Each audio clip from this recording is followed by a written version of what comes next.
Hi, I'm City Manager Ed Zerker, and welcome to another edition of Doing What Matters, the show where we talk to Phoenix employees about the important work they do to serve the community. What do Phoenix Sky Harbor International Airport, the Rio Salado, and an oil fire at 24th Street in Jefferson have in common? Well, we're here today to talk to someone who can solve that mystery for us. Lisa Farinas, Environmental Quality Specialist at the Aviation Department. Thank you for joining me today. Thank you. And tell us about this mystery. What do these things have in common? Well, Earth Day, a few years back, there was a 2-alarm fire that actually drained down the 24th Street outfall, 24th Street storm drain into the 24th Street outfall, and filled it up, basically 7,000 gallons of oil, 4,000 gallons per minute of firefighting foam, and water actually discharged out here and could have impacted the Rio Salado. So there was a big fire, it had a lot of nasty stuff in it, and it was coming this way. Yes. Now what happens if all that nasty stuff, the oil, the firefighting foam, the contaminants, what happens if they get out through this outfall that we're standing in down towards the river? What would be the problem? It impacts a lot of permits for the actual city, but however, most importantly, it would have impacted the Rio Salado Habitat that's just down the way, wildlife, plant life, the water quality. So potentially it could have flowed even further, Tres Rios, so it could have impacted a lot. So it was an environmental catastrophe waiting to happen. Now, you told me you sort of got here just in the nick of time. How close was it to being a real disaster?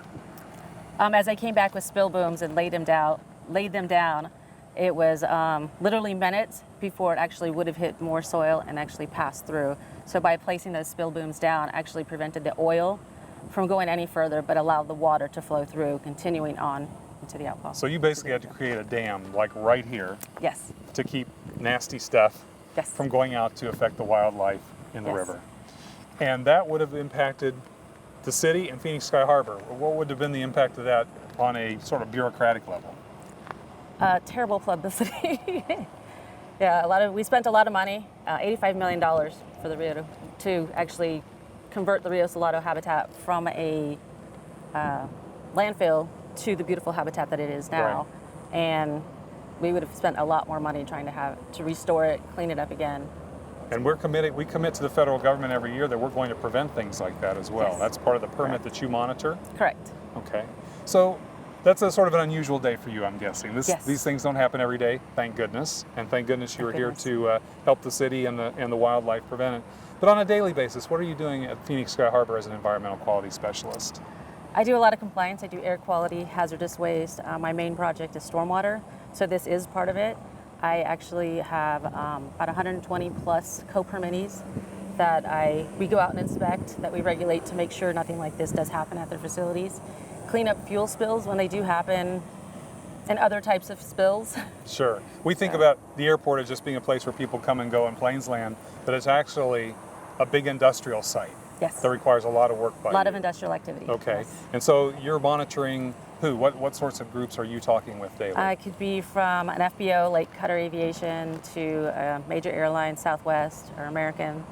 So the little guys that actually come in and wash the aircrafts, the lab. All the stuff that happens. Yeah, people who haul off the lab. Yeah. So it's all potentially hazardous material. Everything is, yeah. And you have to do it. And so when people are coming and going from Sky Harbor, they're not thinking about, oh, Lisa Farinas is keeping the environment safe. No. But that's a critical piece of what goes on there. Yes. Now, how did you get involved in this work? What's your background to be an environmental quality specialist? I actually went to school at ASU, go Devils,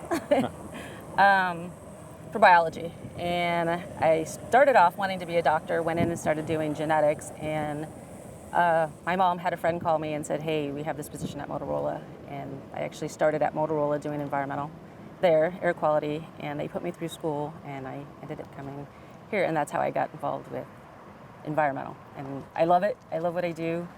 I wouldn't change it. I don't want to go anywhere because I'm very happy what I do, and I always say if you're happy, it doesn't matter how much money you make as long as you're happy. That's right.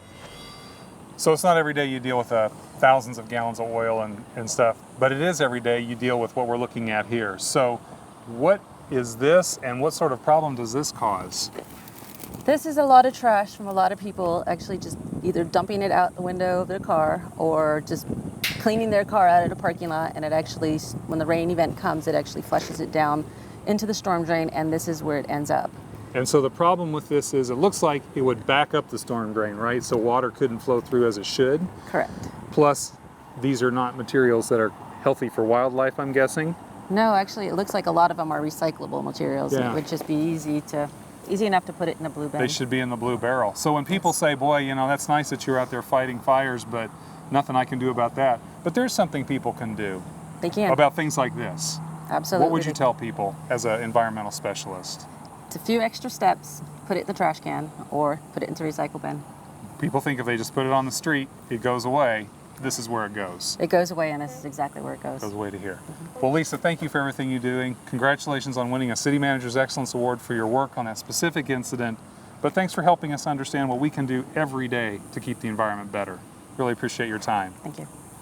If you'd like to learn more about the work going on in our environmental programs, go to the website on your screen. Pick up your trash, put it in the blue barrel. For doing what matters, I'm City Manager Ed Zerker.